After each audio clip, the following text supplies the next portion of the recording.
If you just called in, I'm going to paste again the dataset link. It's in Google Drive. That's the DataSmith file that we're going to use with Twinmotion.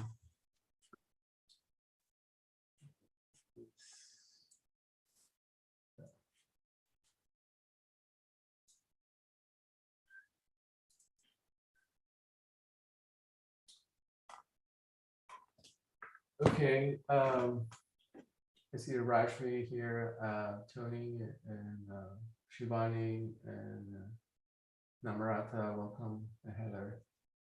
You guys see the link? That's the data sets for today. Yep. Okay, if any of you had trouble downloading that Twinmotion, I did have trouble downloading Twinmotion, but I'm going to show you now the steps on how to get it ready, and then we're going to jump into it. So according to the instructions in the website, you go to this website, Manage Autodesk Products, which is connected to your Autodesk profile. You should sign in using the account that entitles you with a Revit subscription. So Twinmotion is provided to you at no cost if you have Revit 2023.1 or Revit 2024. If you have Revit 2022 and older, you cannot get it through the Autodesk website, but you can still get it from the Twinmotion website. So according to the instructions, if you have Revit 2023.1, and the way to check if you have Revit 23.1 is you open Revit and then you go about. Notice that at the end it says Revit 2023.1. If Revit 2023.1 is missing, then you have to install the incremental version of Revit and that's just to see under the View tab, this Twinmotion drop down there. So in order to see these drop down, you need to install Revit 2023.1. And there are two ways to do that. The easy way of doing it is and this is if your organization doesn't block you from doing this, is on the tray bar of all your applications in Windows, you will see an icon that's called Autodesk Access. And here you see all the available incremental updates and hot fixes that are applicable to the software you have installed in your workstation. And so I already installed it myself, but you should have something here called Autodesk Revit 2023.1. And then you just hit update. Now, don't do it right now, because it's going to take a lot of time, maybe half this class. And I don't want you to just be sitting there updating 2023.1. But if you can do it after class, or you can do it tomorrow. And this is just so that you have visibility to the Twinmotion drop-down list. This is one way of installing the 2023.1 incremental update. The other way of doing it is you go into Autodesk to this website, manage.autodesk.com products. I'm going to put the link here. This is the Autodesk account. It's in the chat panel. And in here, you should look for product updates. Again, you should log into this website using the credential that entitles you with a subscription of Revit. And then go to Revit, find here Revit. You can just search Revit.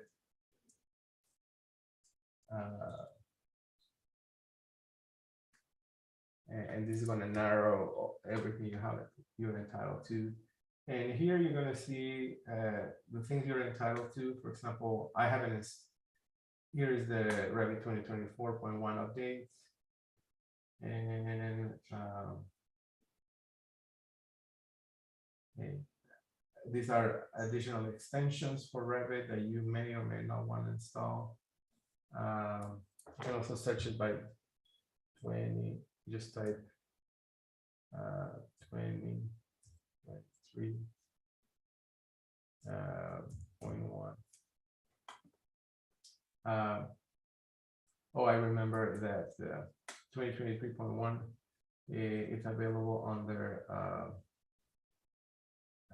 when you click all products and services, and then you search for Revit.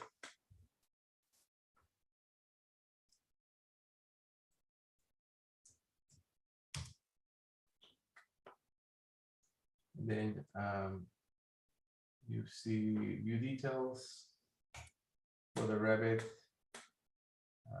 Here's Revit 2023. Here's where you have information about your license. And here are the updates, 2023.1.2, and then you download it.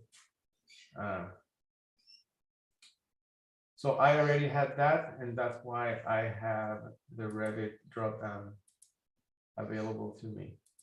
It's part of that update. Again, manage.autodesk.com.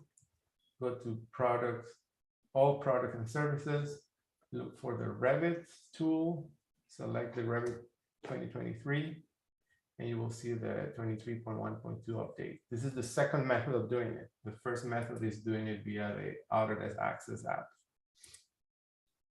Okay, so and how you get Twinmotion. So Twinmotion, again, in the same website where it says manageautodesk.com, you can search for Twinmotion here. Twinmotion for Revit. And it says access Twinmotion for Revit. When you click this website, it goes to Twinmotion Autodesk. And then when you scroll down, it says Twinmotion for Revit is available at the Autodesk account product and service page. So it gets you into this loop. You cannot download it. You cannot download the installer from product and service page. You cannot download it either from the Twinmotion Autodesk website. But I think what's happening is that Revit 2023, the way to install it is via the Revit 23.1. This is what's compatible. You can, for Revit 2024, you can install 23.1. You need or higher. You can run 2023.1 for Revit and have the extension. And for Revit 23.1, you can run 2022.2.3. And this is the plugin. But this plugin, the installation files, I could not find it the way they are right now because it get me into this loop. So I reported it to Autodesk and see what they come up with. If you were able to install it, great. But as of for today, this was in a loop. So what I end up doing is going to Twinmotion. This website, this link, I'm gonna also share it with you guys. Twinmotion download.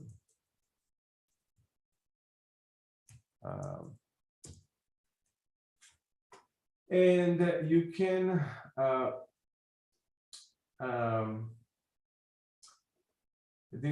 you can download the full educational license, and it includes all the features, all learning materials, full resolution export, but you cannot use it for commercial purposes. It says here you can use it for learning, teaching, and research.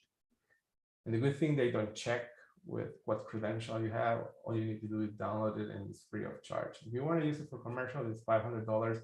But this is a perpetual license. And what that means is you only buy it once, and then you can continue using it forever.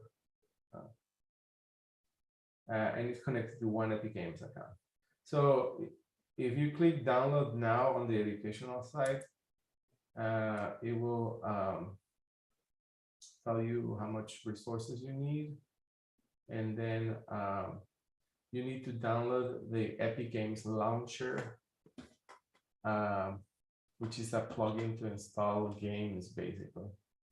I hate to do that, but Epic Games owns Twinmotion, and when you do the installer, when you download that launcher, this is how the launcher looks like. You're going to see right at the top Twinmotion. You can also search it on the library. If you click on the Unreal Engine, you will see the tab that is called Twinmotion. And right here, you select the version. I installed version 2023, Twinmotion 2023, which is compatible with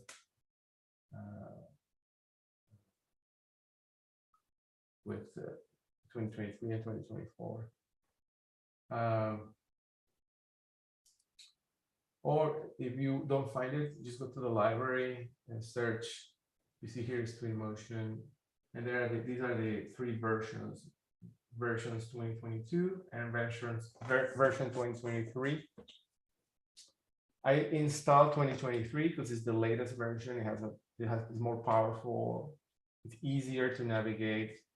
There's a big user interface difference between Twinmotion 2022 and 2023. That's one of the major announcements this year. It's they revamp the toolbars. So I highly recommend to download the standalone 2023 version.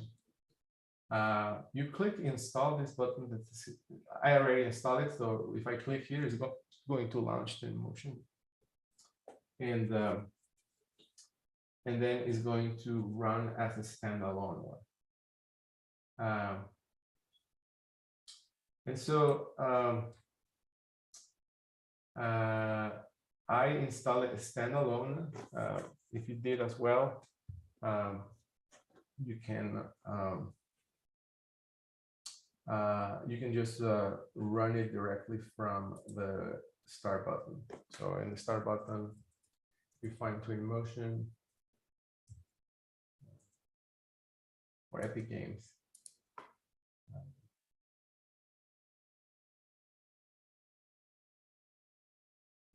Actually, you open Epic Games Launcher, and then from the launcher, which is this guy, you have to create an account, an Epic Games account, by the way, and you click Launch here, and that's going to open Twinmotion standalone. I see a few people calling late. I'm going to copy again the data set for today. It's on the screen. And I was explaining how to install Twinmotion standalone, not the one that ships with Revit. Any question here? Any trouble on how to secure Twinmotion?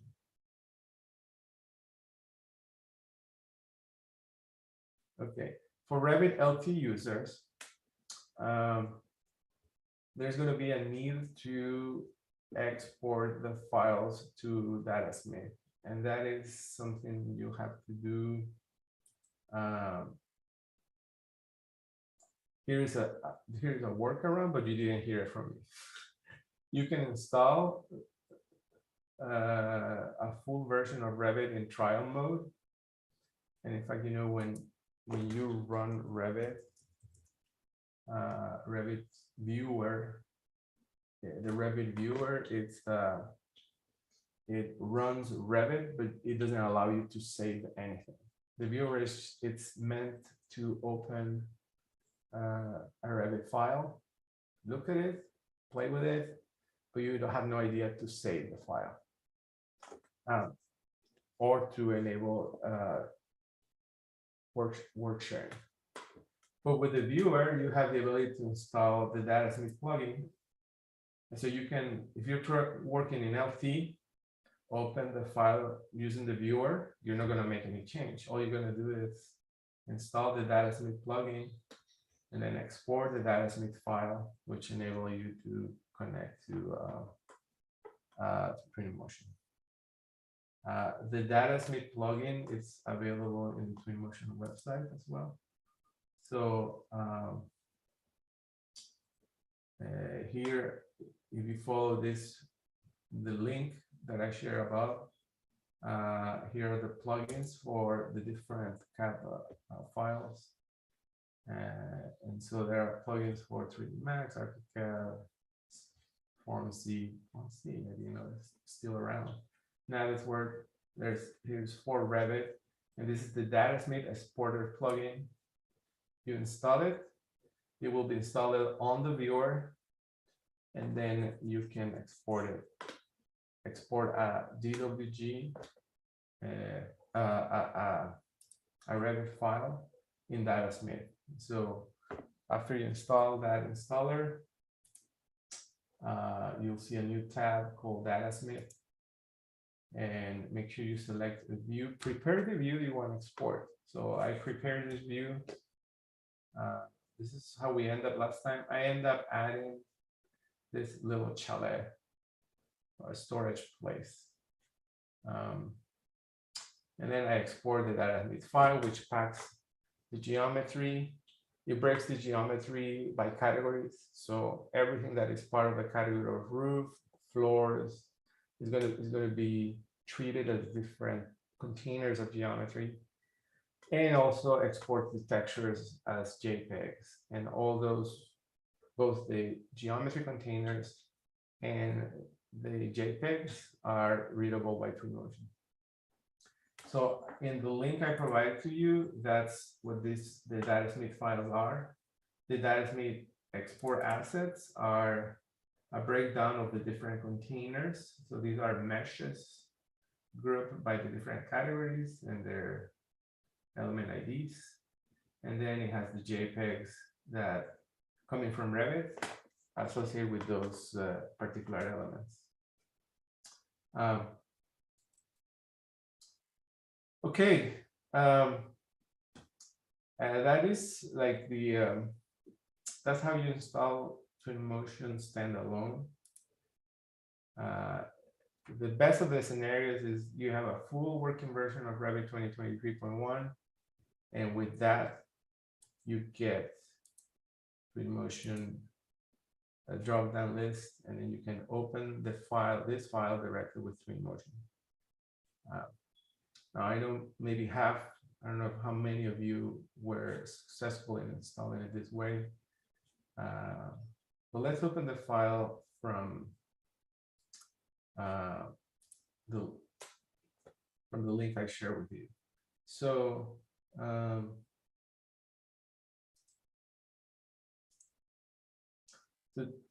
this is the Datasmith file. I'm going to make a copy of these and the assets, and I'm going to put it in my D drive.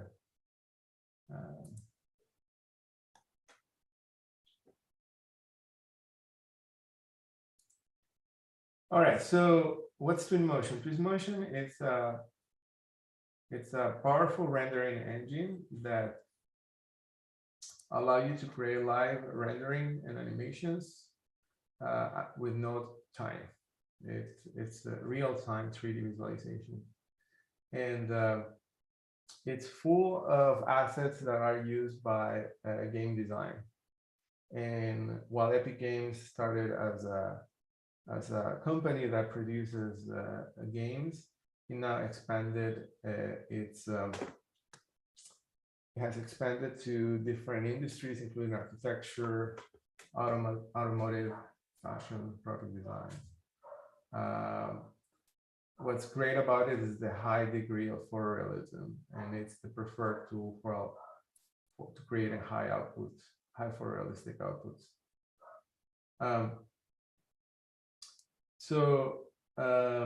Twinmotion is, like I say, it's free of charge. You must create, you have to create an Epic Games account in order to download it. I recommend you to use the same email address as your Autodesk account.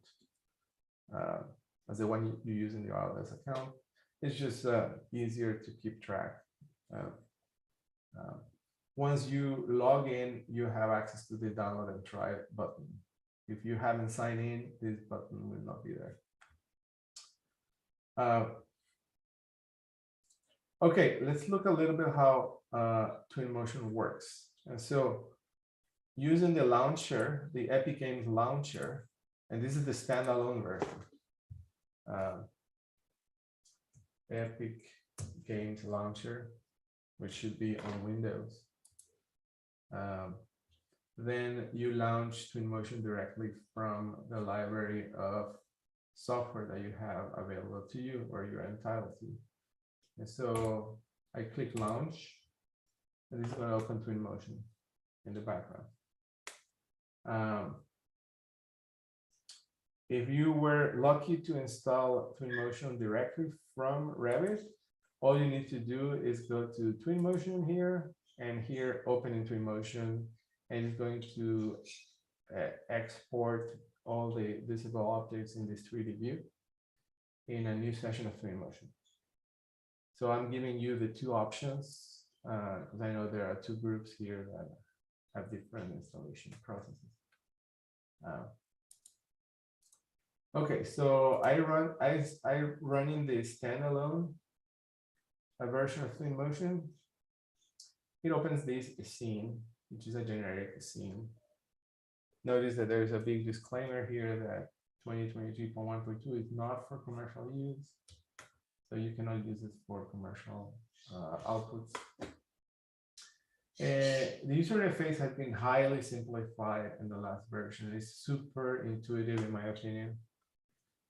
The first thing we need to do is to, I hope you guys are following along, or if you weren't able to stop the motion, you can follow up by watching the recording. So we start by importing the file, the DataSmith file.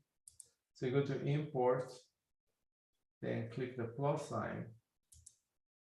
And you can do a one-time import, or you can create a direct link. The advantage of direct link is that you can replace the DataSmith with new versions. And if the product keeps changing, then you can do a direct link and replace it. And so there's a live link connection. It's like an external reference, basically. Like you have an external reference in AutoCAD, that's the direct link. I'm not going to do direct link now, but that's an option. I don't plan to replace it in this class, but in office workflows, geometries from Revit change pretty often. And I recommend using the direct link in a more formal setting. So for a one-time import, click geometry, click open, and navigate to the location of that DataSmith file. I put it on my D drive. You should have it on your downloaded zip file. The extension of the file is .udatasmith. It's the Mila Hyatt Start 3D View 3D. And then you hit open.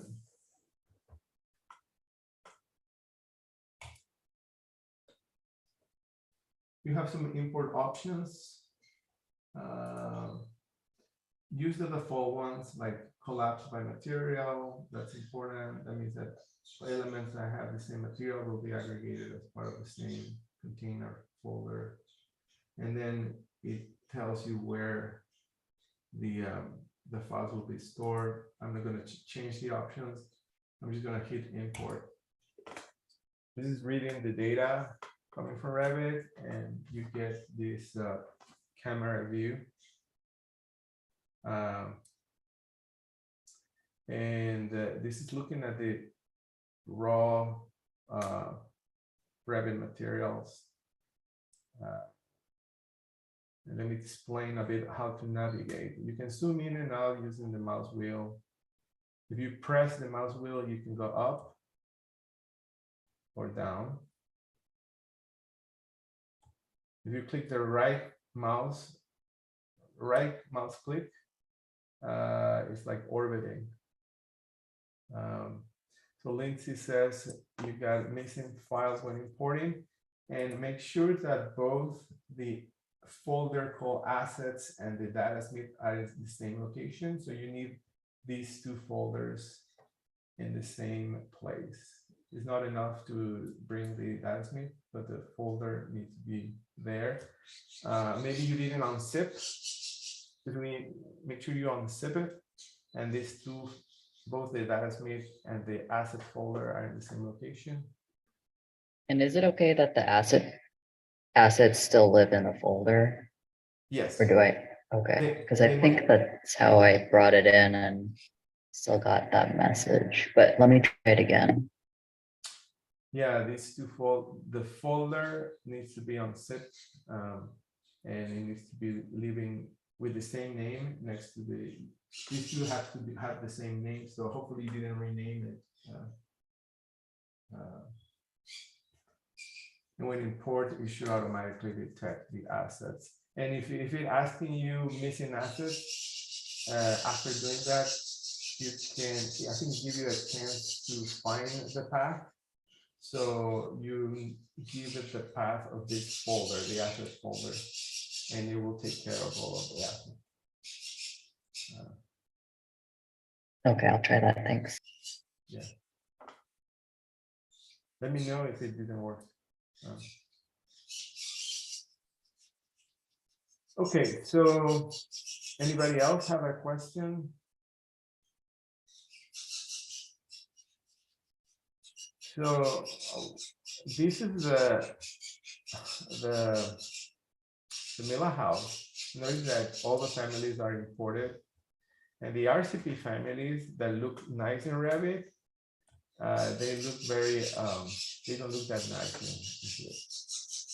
So again, I'm showing you how to navigate in Cycle Motion. The right click is like you're standing in a spot, and you're like, you have a camera in your eyes, and you're looking around. The left mouse click is orbiting. It calculates the geometrical center of the camera target, and it uses that as a pivot point. So the key here, the key to understand that is that you change the camera view, like the center of the camera view, and then it uses that as a pivot point. And then the right mouse click is you're holding the camera, and then you're just moving the camera around.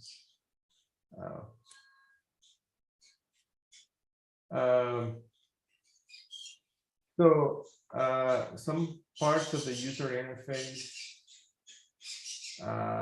on the right panel, you have the, it's like the project browser in Revit. It's a way to navigate through everything that is on the scene. And so the scenes start with overall ambience settings. Then there are starting ground, starting landscape. Then starting base. So all these are the default geometry that's come from every scene. And then you have a folder called Mila House.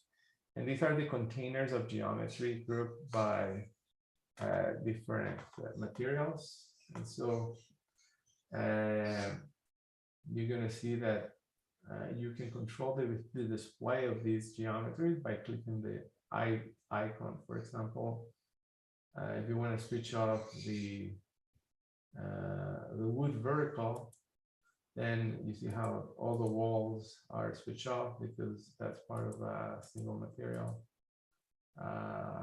You can control the visibility of the glass, the sashes, aluminum. So it broke down the geometry of Revit in material containers, and everything that shared the same material is part of the same container.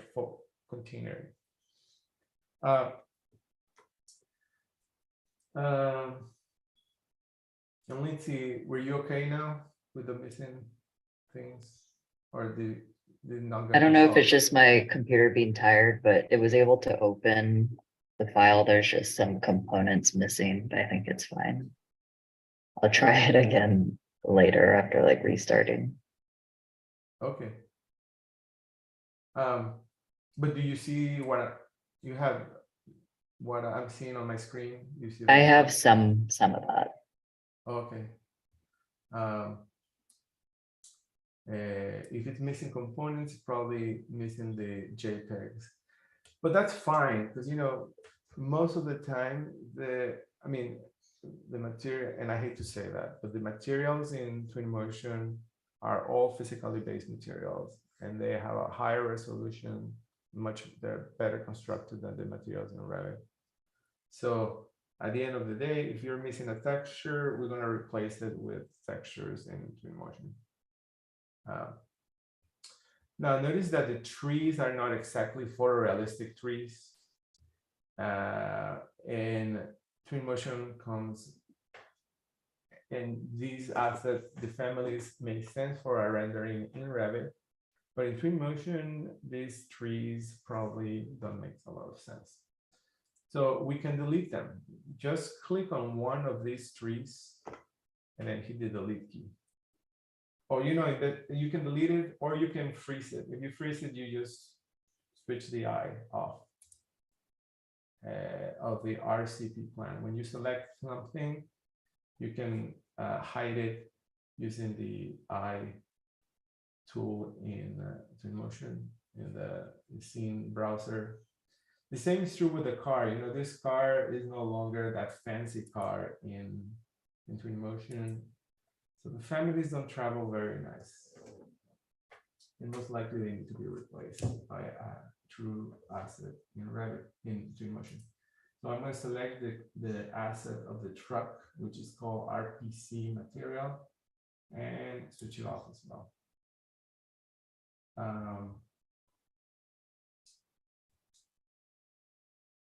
All right, so before I continue as well, I need to make sure I have the right units.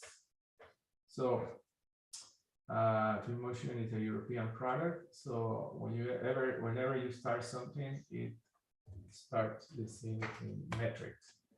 So to change the unit, you need to change the preferences.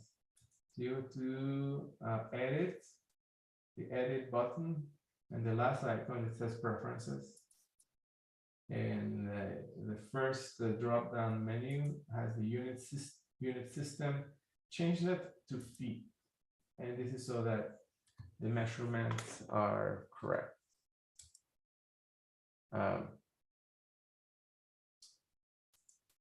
Okay, everybody with me here? Anybody need me to go slow or need more time? Let's practice a bit the navigation. The shift press mouse, which is the same as in Revit, shift mouse wheel. It also allows you to orbit based on something, based on a scene. Then you can zoom in, zoom out. These, the toolbar that is right above the window, the scene, are ways to modify objects. So this is move or translate, this is rotate, and this is scale. We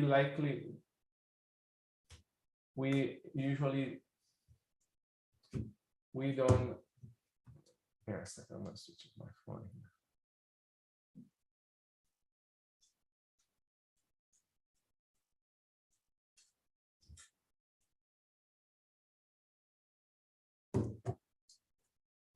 Okay, so I was saying that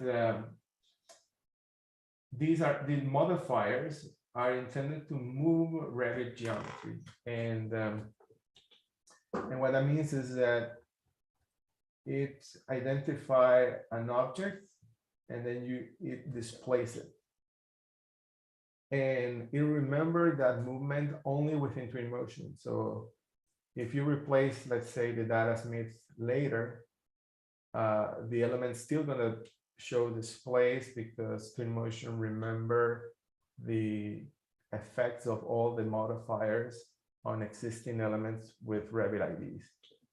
And so keep that in mind, that if you make any change, that change, it's almost permanent unless that element is deleted in the link.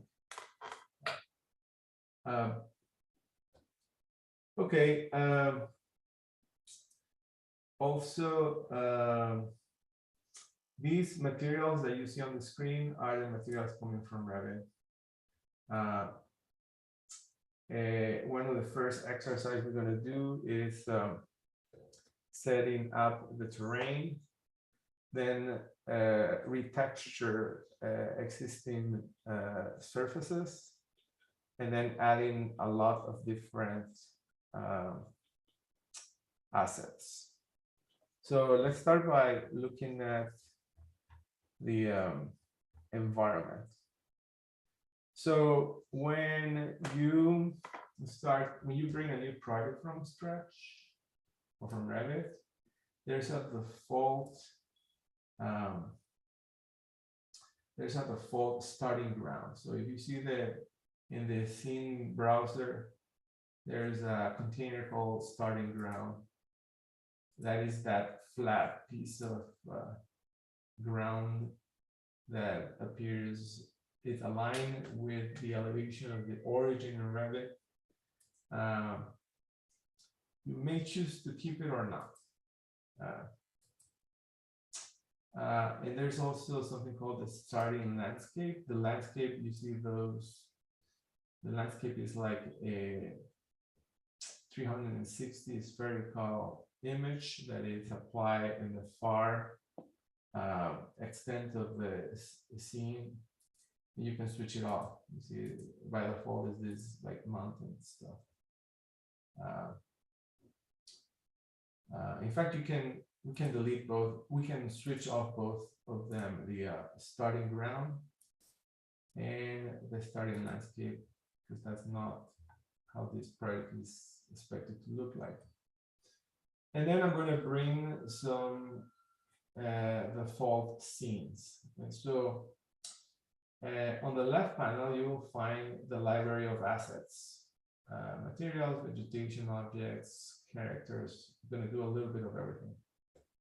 So we start by click on the vegetation one, and then you're going to find something called landscapes.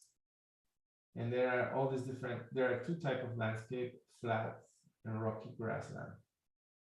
So I think the rocky grassland is closely to what Norway looked like. So you're going to click on the grassland, drag it, and drop it. So this is going to create a placeholder terrain into the scene. And it comes with like these little mountains, and if you orbit using the right click, it has this generic representation of some terrain in the background. All right, but notice also that there is a gap between the terrain, the grassland terrain in the background, and the terrain in motion.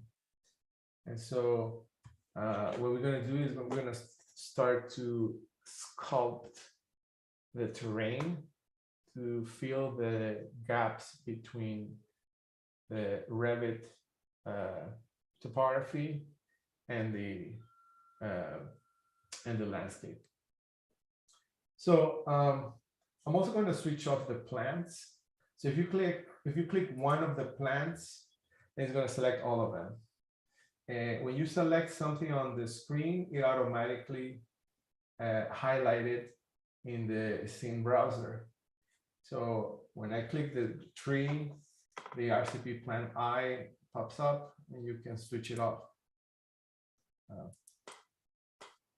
All right, so now I have this terrain, and the terrain is here, has some properties that allow me to modify it. And so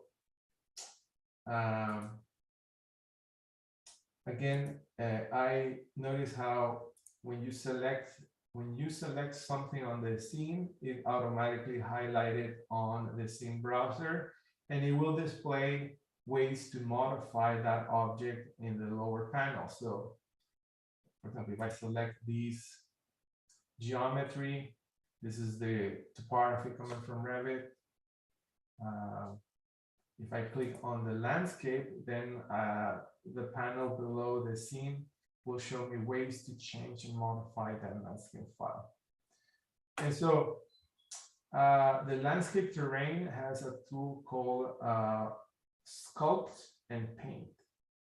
So Sculpt is a way to use a circle of shape to create bumps in terrain. And you can create extrusion or raise the level. You can create digs or deep. You can smooth the geometry. These are modifiers of the ways to modify the shape of the landscape. The diameter is the size of the pencil. I'm going to pick something around 30, 40 feet. And the intensity is how drastically changed it's going to be. I'm going to keep it around 15. So I'm going to raise the terrain to fill these gaps. And so looking at the project from the southeast corner, and then all you need to do is click the terrain, and the terrain is going to start getting raised. Notice how it's creating these hills. If you keep it flat, then the hills are going to start being more dramatic and start adding this like rocky side, because that's part of the rocky grassland geometry. But if I want to go faster, I can increase the diameter, let's say 70, 60, and I can increase the intensity. And so it's easier to build mountains with the mouse. And all I'm doing is just like using this paintbrush to increase and modify the size of the terrain that is adjacent to the topo surface. And if it becomes too drastic, you can always do Control-C to undo. I'm going to turn the other direction again. Shift Control, I'm able to rotate, and I can pan using the mouse wheel, and continue sculpting the land. Super easy. It's like if you were using a paintbrush in Adobe Photoshop, but this is the difference, that this is sculpting the terrain. I don't like that it adds that rocky texture next to it. The other alternate is that instead of picking the rocky grassland, you can use the flat one. And when it creates these bumps, it no longer has those this rock formation. And then if you want to be very dramatic, like you can zoom out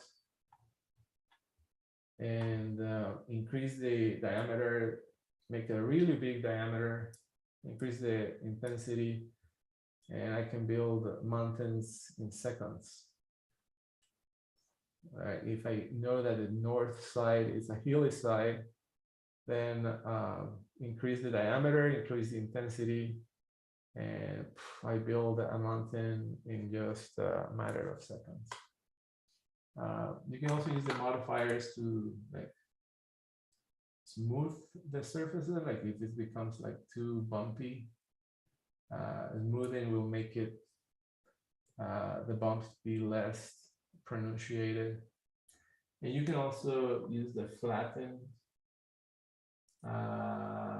to, like, if you exaggerated some areas and you want to flatten them out, you can just do that as well, using the diameter.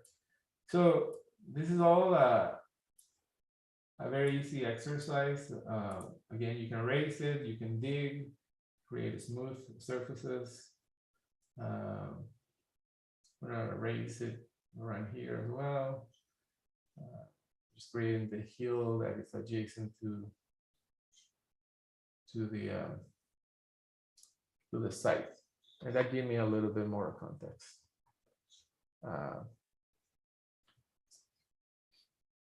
So play with it for a bit. You notice that maybe I was a little exaggerated. If you exaggerate too much, you can always go back to the select the grassland. You can flatten. You can flatten.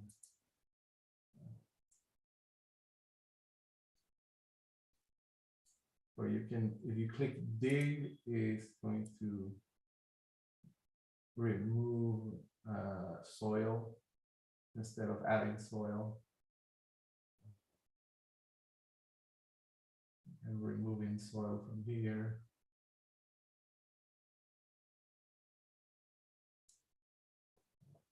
Or you can raise it. And it's more here to fill the gap here.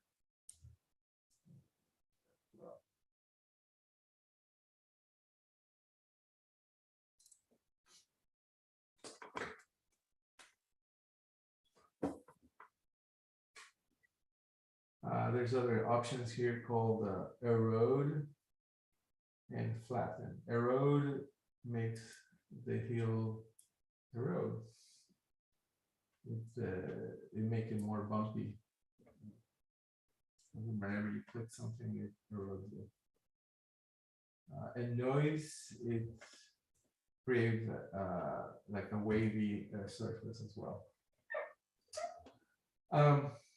So this panel right here, these are ways to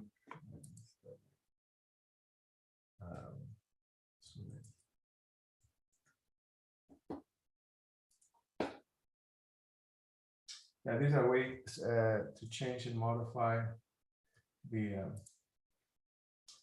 terrain. You can sculpt it around.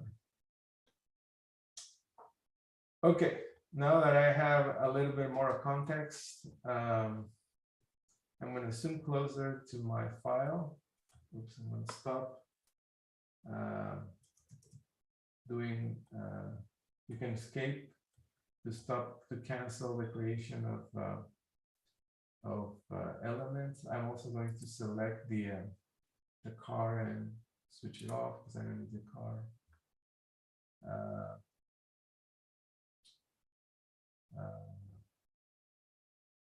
Okay, so the next thing I'm going to do, any question about sculpting? I'll go back to the library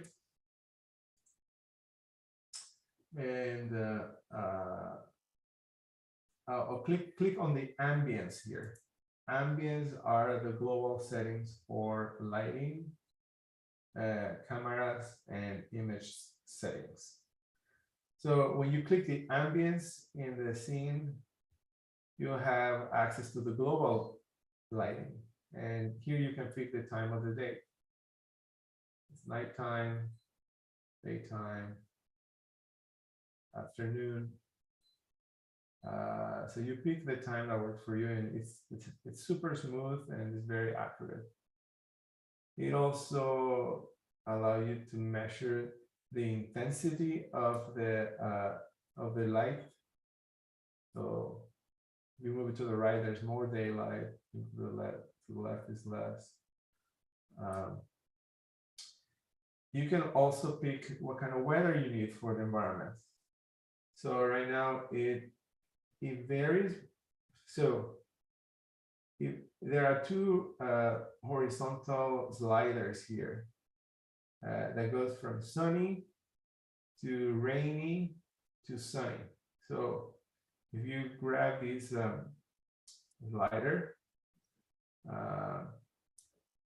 you can start seeing that you start seeing wet surfaces as a result of the rain. If you put it right at the center, then you see the rain falling down. It's actually animation. It's an animation of particles of rain falling into the area, and you can see the reflection as well.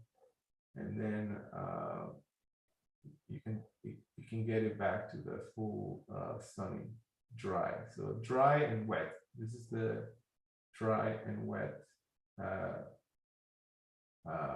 slider. And then the other one here, I think it's the it's snow and rain. So if you want to pick rain, go to the left. If you want to switch to snow, which is usually, this is the northern. Now the whole scene is covered in snow. And then the snow starts melting and it goes into raining again. So this is, you can choose anything between full rain and snow, or a mix of snow and rain. Just take care of the water part of it. This is the wet slider. I'm going to leave it sunny, maybe a little bit more some snow. It is the intensity of the precipitation. But let's do daytime right now, and then we change the weather. If you click the detail panel, you can add fog, you can add speed, wind, and wind direction. This is relevant when you have trees. And that's exactly the next topic, the trees. Then the other is the location. This is this rotate the true north from the fall one. I don't recommend to do this because this is coming from Revit, and Revit you should have the true north. This is the different month of the year associated with a geolocation. Unfortunately, my company, Autodesk, have control over, it blocks, it has a very strong firewall, and it blocks my ability to geolocate this project. But if on your end you have the ability to add an address here, it will geolocate the project with the appropriate longitude and latitude. And hopefully that's the case. If you say geolocation failed to connect, it's an issue with the firewall blocking OpenStreetMaps, which is a web service of publicly available data sets. It's because it's open source, some companies have restrictions about what can be displayed through the firewall in this type of software.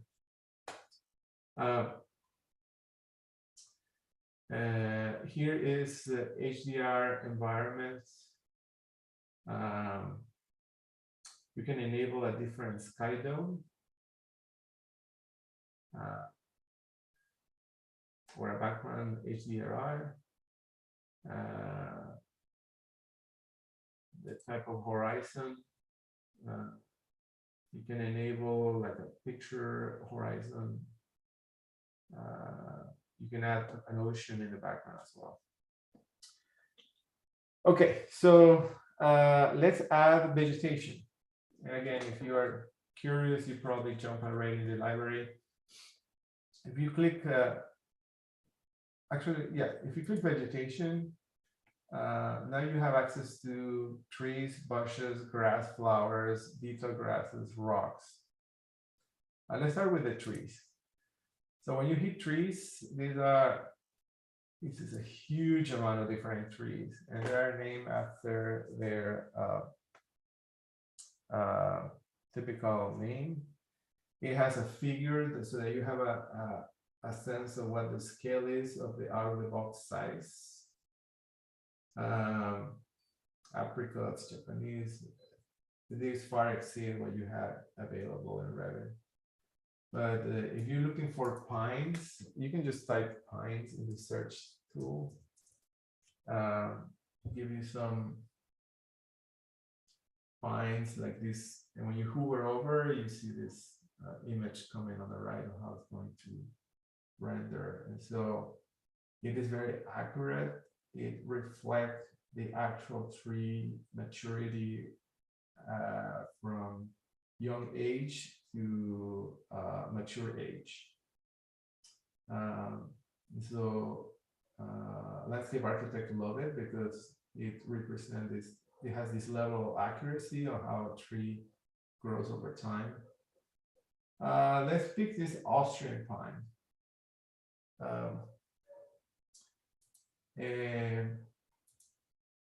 And the way to place it, you click on it, and then you click somewhere on the project. I noticed that I start placing it in the background. Okay. I don't know what I have these.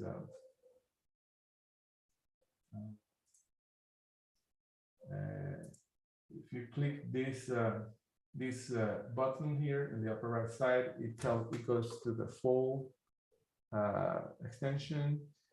And then the degree of detail is pretty amazing. I mean, these trees are super detailed, and you see how it even moves with the wind. That's the type of parameters that you can change. Intensity of the wind and the direction of the wind. Those are the global settings I was showing you earlier. I'm gonna switch back to this tree. I'm gonna close the search. Once you move when you place something on the screen, you can move it. The asset can be dragged. You just grab it from, that semi-sphere, yellow semi-sphere in the center. That's where you click and drag. You can also rotate it by using this blue arc. Or you can pull it in the X or Y direction. Orthogonally, if you pull the directional axes, the red or the green.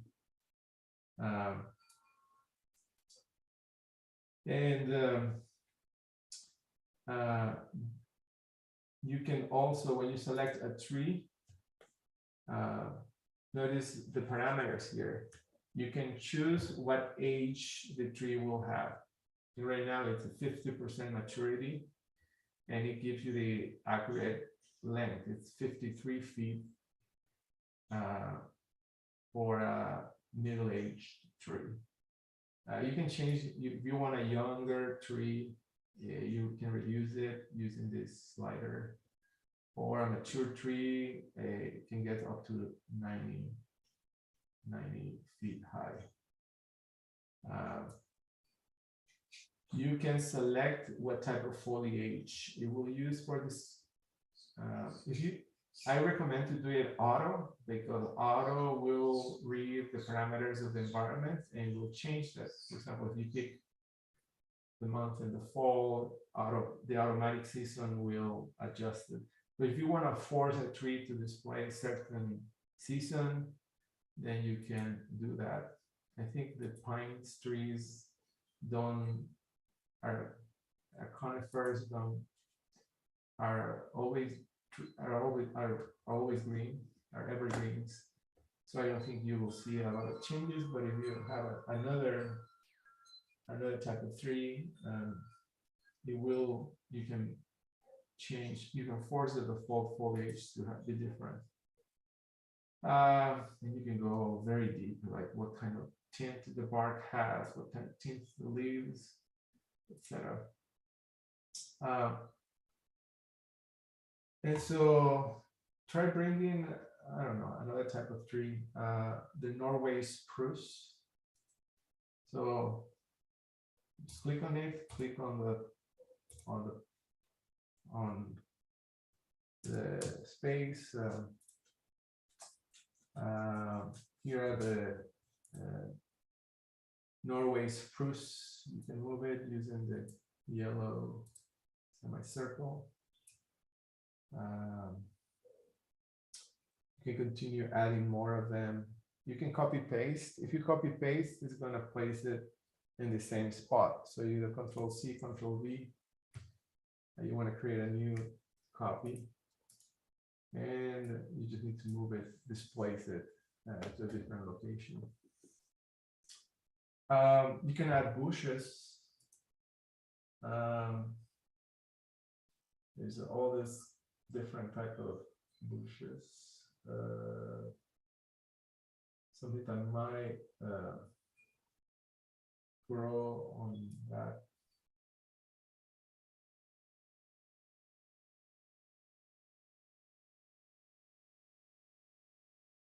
There are some grasses. I'm going to do this bush base. And then just click on it. And I have bush base there.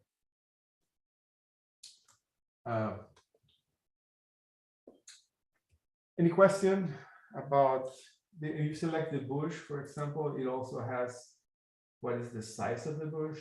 You can increase the size to 100% maturity, where it's little. You can also get into the details of the tint and the wind. If the wind is enabled, then the leaf is going to move with the wind parameter.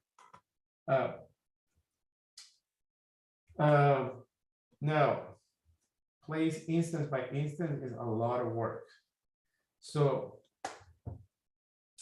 Twinmotion comes with something called populate brushes. And this enables you to massively place a combination of different assets using a paintbrush of a certain diameter with a certain density. So let me show you how it works.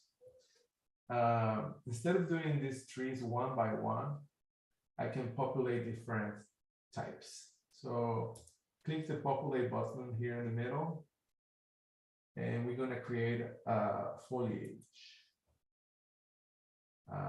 And we're going to paint it. And so in this panel right here, I'm going to grab different type of assets that I want Twinmotion to use as a brush. And so I'm going to use a combination of bush base. So I go to the vegetation bushes, grab the bush base, click and drag to this panel. Then I go back to the trees, and there's the Norway spruce. I'm going to drag it and drop it here. So I'm making a collection of different trees. The Austrian pine, and something else, the Aleppo pine.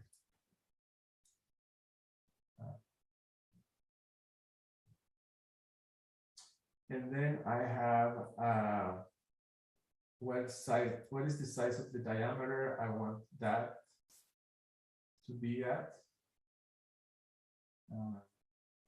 And so what I can do now is create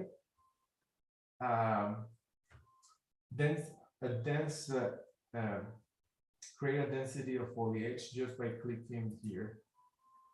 So you see how instead of doing it one by one, like I'm making a combination of different assets.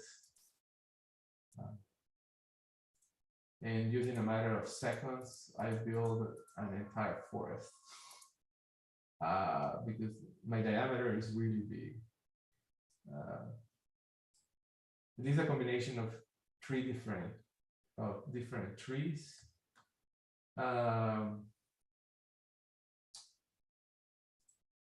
If you didn't like what you did, you can always erase some things.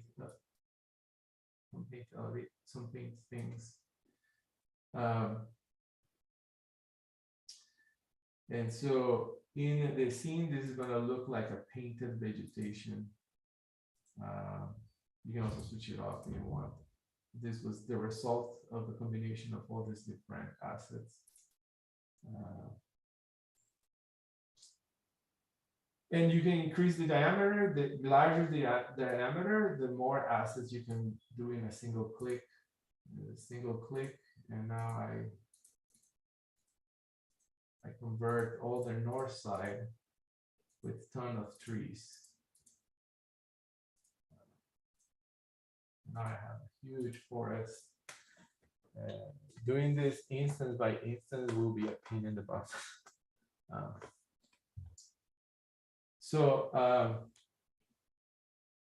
And you can make combination. This is a combination of only trees, but you can also combine it with rocks.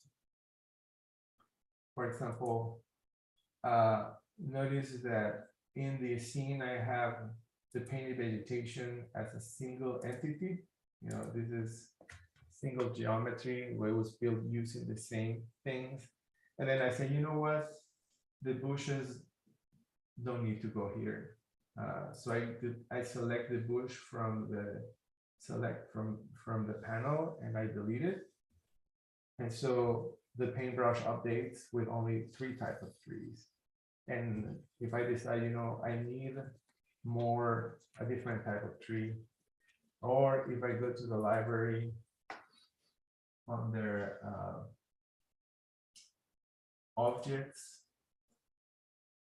no, library,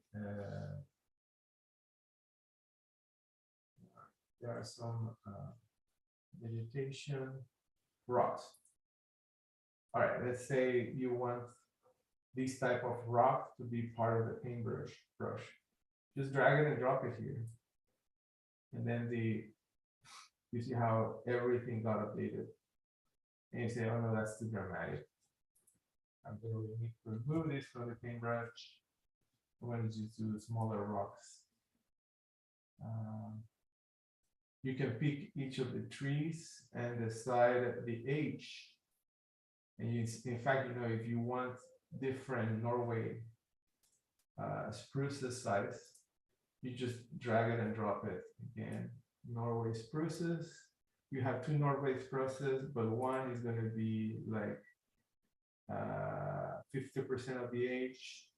The other ones are going to be 25% of the age.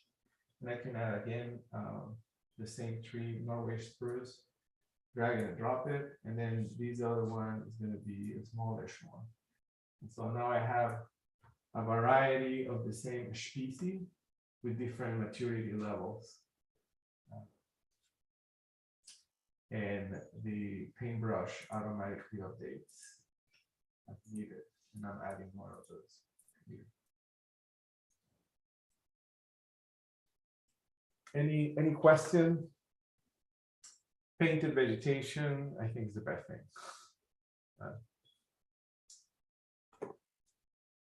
Okay. The other thing I want to show you is how to add additional assets such as people and cars. I'm going to leave these 3 here. So under the library, there are characters here. You can add pose humans. And these are the different activities in which they could be. They could be casual, children, sport business. These are different market sectors. Let's say casual people, and then there's a pig list of people, resident people, pair of people together. I'm going to bring this guy, Leone, and drag it and drop it. So then you can move it in the house. Guy called Marty, drag it. You can rotate him using the rotate tool, bed into motion. And you can bring cars. So in the library, there's a big library of vehicles. buses, boats, construction machines, trucks. You click cars. These are all the different type of cars you have, vans, SUVs. I'm going to bring this sedan. And these are high for realistic, very highly for realistic. So just place it in the scene. You can rotate it. You see how this is not rotated correctly. Rotating is super easy operation.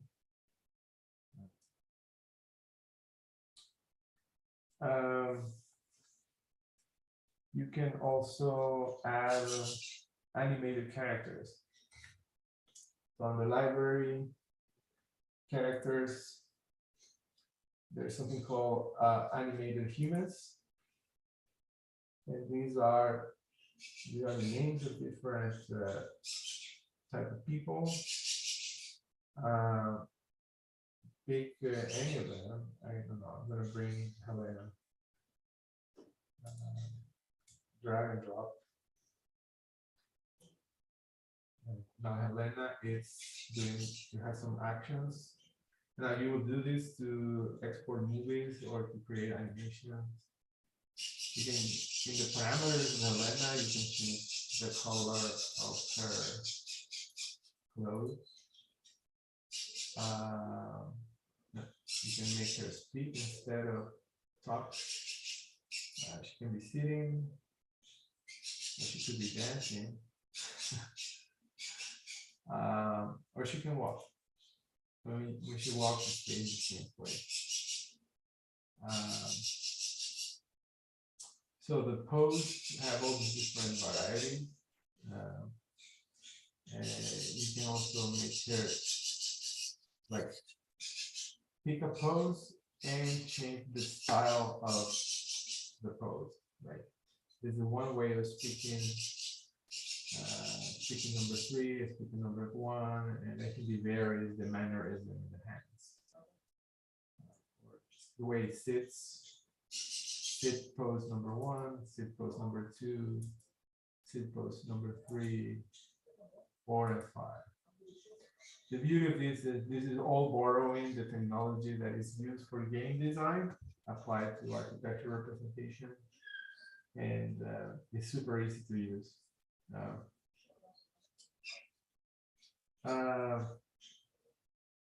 You can also very, very easily create animations of cars. So, oh, you have animals here. You have devil. So big devil here. It's an animated goat.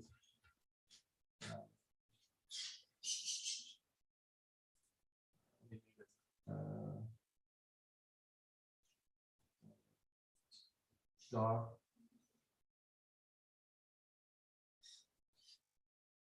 It's super realistic.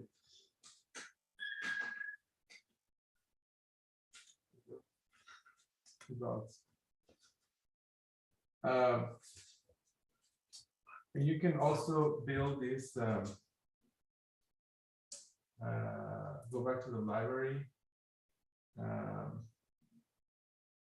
Materials. I didn't talk about materials. Super important. You can replace the Revit materials with Twinmotion materials. So if you click the material tool and material library, the material, these are the scene materials. This is materials in use by the project.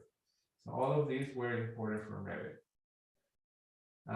So you can either tweak the material to make it better, or you can completely replace a geometry with a different material. So go to the material library in the left panel, pick, for example,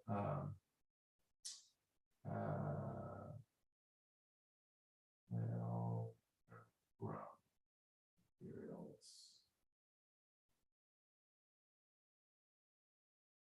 Oh, you know, I think it's on vegetation. Go to vegetation. Trees. No, not trees. Grasses. So these are the different lawn materials, and you see the different zoom factors and how it behaves when you intersect an object. So different colors, different densities, wild grass with clovers, with different degrees of weed. You can add flowers, poppies, tall grass. It's just a matter of drag and drop. I'm going to pick the wild grass, and you drag it, and then you drop it. Oh, but that's an object. This is a grass. Like, it's not a material. This is an asset. I go back to the materials. Ground, yes. Material, ground, nature, and these are all my grasses. I'm gonna pick maybe grass type 4, drag it and drop it, and that's it. You can change the luminosity. These are parameters of the some of the details. You want to stretch in certain directions. I'm going to try another one. This is graph number 3. This is graph number 4. 4 is ground. You can increase the scale or decrease the scale. This is the how dense the texture map look like. And change the roughness. Change there's all these parameters. On the ground, you can also do man-made ground things, like you can replace the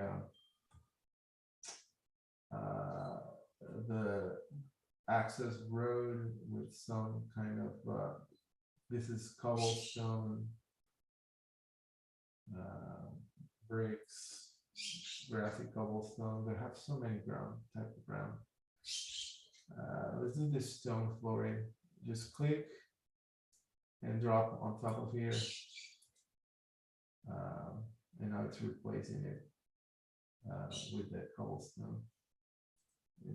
When you select it, you can change the properties of that material. These are physically based materials, so they will render as well.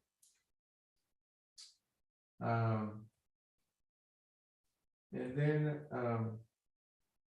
you can also create animated path.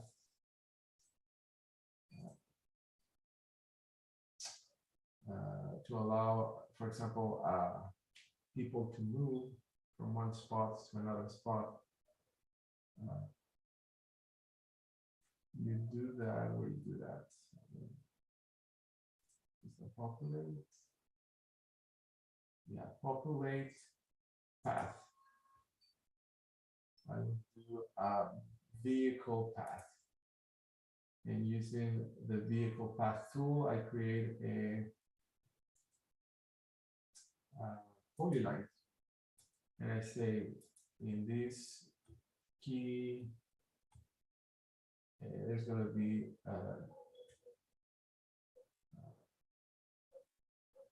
a car traveling using this. Then I click enter to finish. And then it's just a matter of knowing where to place that path. You can change then the properties of that path. Say, okay, I need the increased density. That means there's more cars on that path. Or if you lower the density, it's just one occasional car from time to time. You can change the speed, go slower, go much faster. And you can make it a two-way direction, and then it creates two cars going every direction.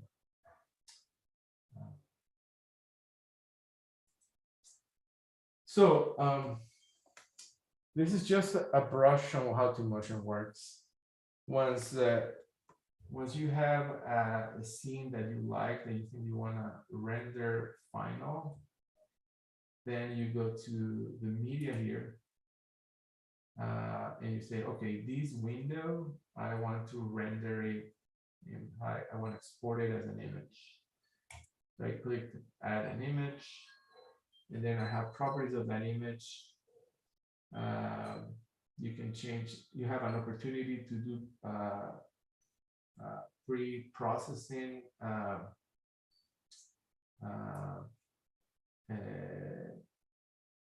changes. I mean, you can change the time of the day, and that's just for this image. It doesn't impact the scene in the back. I can also say, okay, I want to render it on a snowy day. There it goes. And when in this render tool that you see here, it's how the detail of the shadows, how strong the shadow needs to be. This is the real time rendering. There's the path rendering as well. But the path rendering only works when there's no animation, right? I have an animation here, right? It's disable. And once I have done my, my study, I can export it. You can export it to the cloud, or you can export it locally. Export.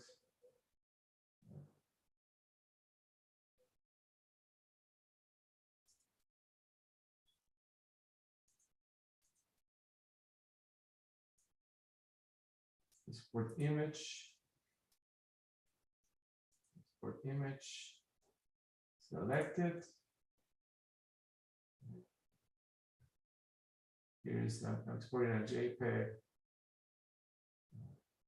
And then I hit start export. And this image will get saved in a folder and put it on the documents. And then start processing. My goal was also to show you how to render from the interior. There's a lot of assets for interior objects like kitchens and furniture, etc. See that was quick. Let's see how it turned out on the documents.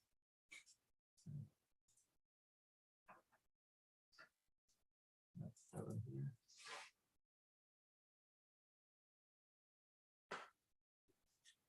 There you go.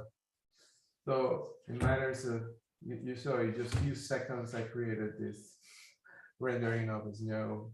I didn't put a lot of attention on materials and assets, but that's the idea, that you have this ability to create high photorealistic outputs with this integration. And because it comes with a subscription, you need to pay an extra tool to create high photorealistic render. Okay, so I'm gonna have to close this class earlier because I have an appointment. I'm gonna save this file. This saves the Twinmotion file. I'm gonna give it a name, the Mila House. And just as a reminder, there are no classes. There's no classes next week because I'm going to be traveling, I believe. Let me pull that to confirm.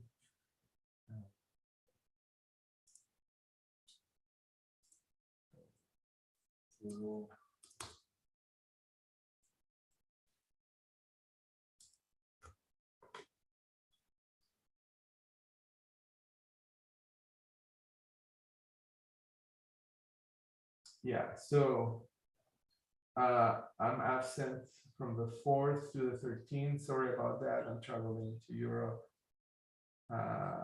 We're going to connect again on the 18th. And the last few classes, the last 6 classes is all about documentation. So I think we finished everything related to the modeling at the fundamental level. And when we come back, we're going to start discussions on how to start adding parameters, custom parameters, creating views, sections, documenting details, work with CAD, prepare sheets, prepare a set of documents, publish, printing. So we're going to focus on the documentation part of the Revit. I'll send a reminder and a cancellation of the classes in case they are in your calendar. So that's it for me today. If you have any question, let me know right now or stay after the rest of the people disconnect. Otherwise, I'll see you in on the 19th.